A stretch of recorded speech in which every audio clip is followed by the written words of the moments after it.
monologue, at its full potential, stands on its own. They are the apex of a collaboration between writer and actor, intertwined in a dance between nuance, emotion, and coherence. And a duality forms from this.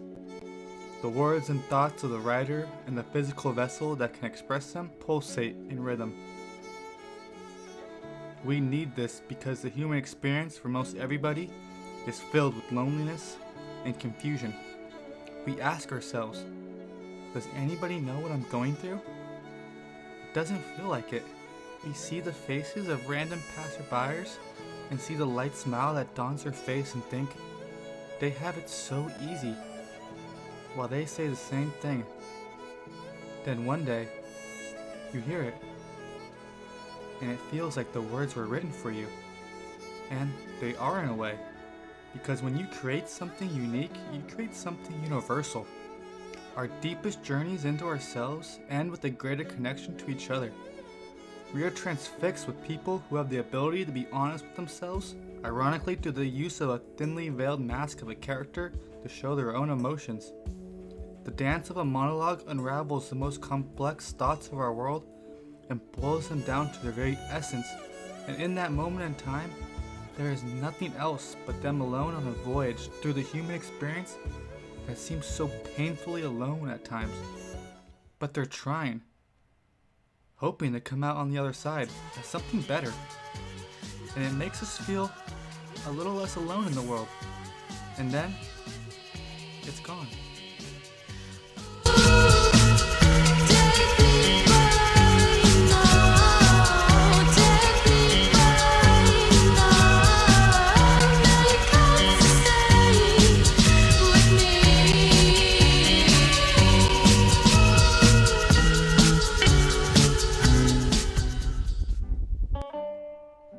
Alright, I don't want to bore you, so we'll make this one quick. Basically, all you really need to know is that the monologue and performance was invented by the ancient Greeks around 532 BC and precedes dialogue. But really, the Roman theater was the one that used it more often and perfected it. I mean, if you really think about it, monologues are the original way that we told stories. From our ancient ancestors, cavemen, and everyone else, we usually monologue to tell stories. So, it's not hard to imagine that's where all performance art came from.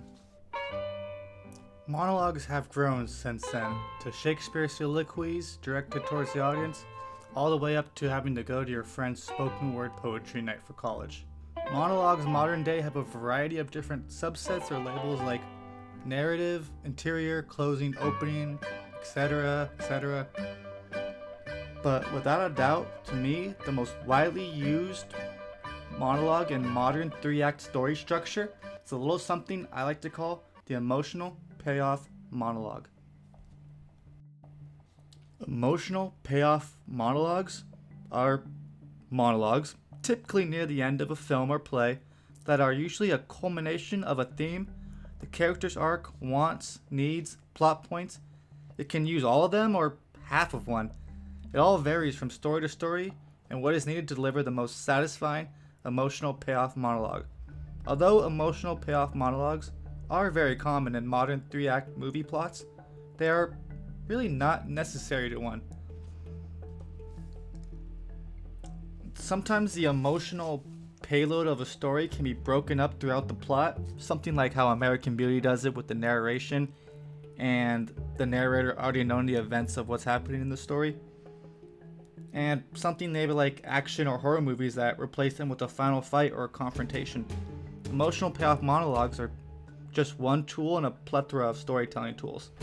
But emotional payoff monologues do hold a prominent position as being one of the best and oldest story tools to help articulate theme and character development, as well as wrapping up a story's emotional journey in a satisfying way.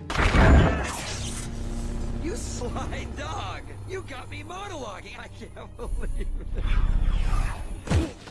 Some good examples of typical emotional payoff monologues are the pen scene from Death of a Salesman, the tape recorder monologue in Blow, There Will Be Blood, Call Me By Your Name, Fences, Good Night and Good Luck, which is actually based off a real newscast monologue, Charlie Chaplin's Great Dictator, and my personal favorite, which is really hard to find a video recording of, Sam Shepard's Fool for Love, Eddie's monologue. I highly recommend you look at that one.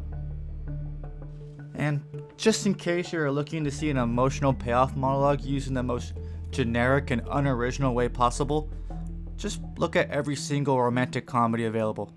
For good measure, if you want to see a completely butchered emotional payoff monologue, look no further than the Adderall Diaries, which writes it out for you with no voiceover.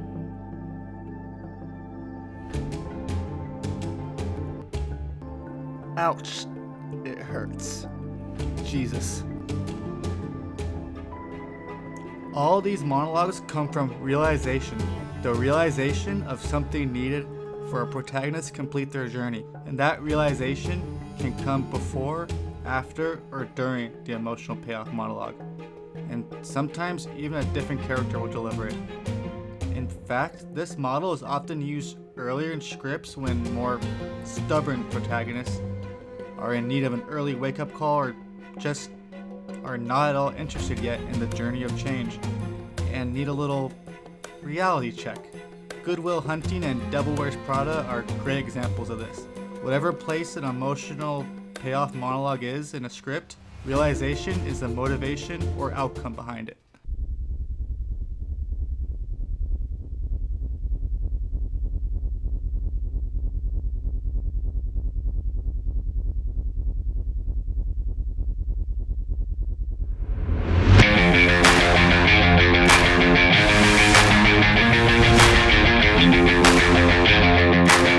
Let's explore the duality of this a little more, beginning with the writing side. We've already gotten pretty deep into the core basics and structures behind an emotional payoff monologue, but let's explore it using a scene. Let's go back to Death of a Salesman. What's the kicker in all this? His father is losing his mind, his identity. Biff wants so badly for his dad to have that realization and apologize to Biff. But the man who did all those things is no longer there. He learns that he alone must take back his identity and don't expect people to agree with your decision. This moment was being built towards the entire play. It hits so many levels because it's earned. It sounds great on its own, sure, but it hits a whole nother level within the context of the play because it uses so many elements of the play. Biff's character, the plot points of Willie contemplating suicide, the story's theme, it all comes together, and emotional payoff monologues are usually the writer's conclusions that they come to during the voyage through writing this. Make it earned, make it real, make it hard on yourself and your values. For a monologue, you want it to be a story that stands on its own. You want to express wants, needs, emotions, and your theme. A good exercise for a writer in learning how to write from the theme of their story is by writing a monologue from only the perspective of a theme. You have no idea what your character is, what your plot is, what your setting is. All you know is your theme, and just write from there. You'll be surprised at what aspects of a character you'll be able to pull out of that based on only writing from that theme alone. I mean, characters are basically a physical representation of our themes, right?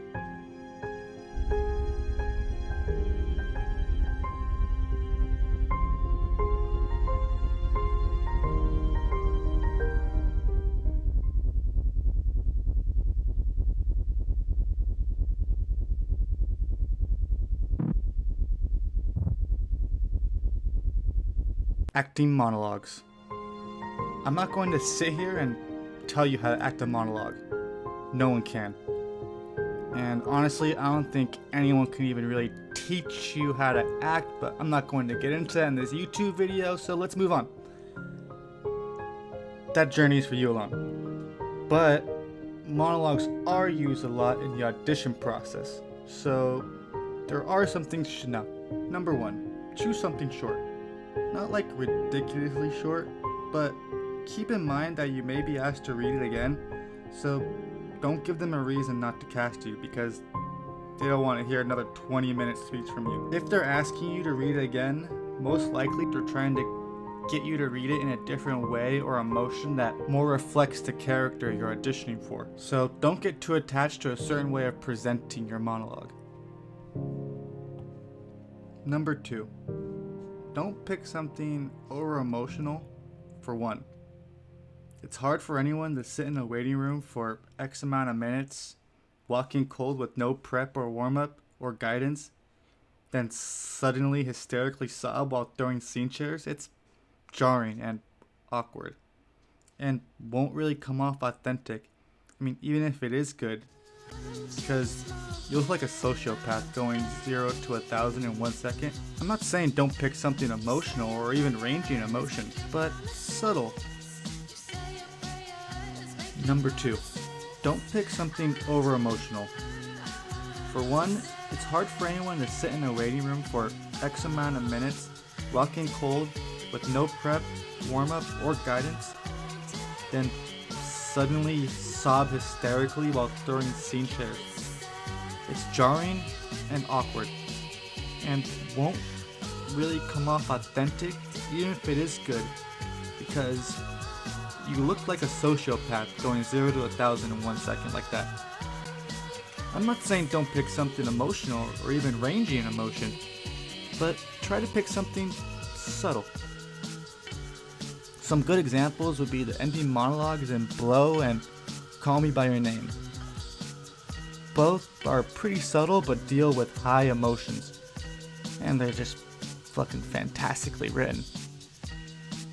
And yeah, also, you should probably pick something that you like, because this is your monologue, and you should pick something that, reflects you in the best way possible. And you should probably pick the main character, because why not? Show a little self-respect, loser. Alright guys, that's gonna wrap it up for part 1. I was gonna try to end this in some big emotional payoff monologue, but I thought, hey, why not just show you in the next video? Later. Goodbye. Also, music provided by Avalon Lurks, local artist. She's a deadbeat boy. I'll include the link in the bio. See you guys for part 2. Later, degenerates.